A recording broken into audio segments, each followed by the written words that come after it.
ஒரு கடவுளின் கடமை ஒரு அற்புதத்தை எவ்வாறு உருவாக்கியது? கிருஷ்ணன் அந்த புயலை வென்றான்.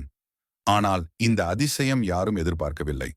இவ்வாறான ஒரு நாளில் அந்த பரிதாபகரமான மழை வானமே சிதைந்து பரவுமாறு புயலுடன் ஆரம்பமாகிறது. இதன் காரணம் எந்த மக்களுக்கு தெரியவில்லை. ஆனால் அனைவரும் பயத்தில் இருக்கின்றனர். அந்த பெரும் கடவுள் இந்த உலகில் அனைத்தையும் தகர்க்கும் சக்தி கொண்டிருக்கின்றார். எந்த நிலவும் அவர் மாட்டிக்கொள்ள மாட்டார். என்றோ ஒரு ஆத்திரித்த பசும்பாலின் மேல் நின்று கிருஷ்ணன் அவ்வளவு எளிமையாக கைகள் விரித்து அந்த பாரிய கோவர்த்தன் மலை பிடித்தார். கோவர்த்தன் மலை கிருஷ்ணனின் கையில் ஏன் இப்போதும் உடைந்து போகாத குவளை போல் ஆகின்றது?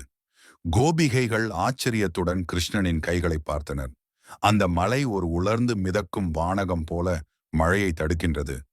இந்த கதை கிருஷ்ணன் அவர்களின் தனிமைக்கோ மாறாக மக்களை பரிதாபம், அச்சத்திலிருந்து காப்பாற்றி அவர்களுக்கு ஒரு பரிசுத்த அடி கொடுத்தது.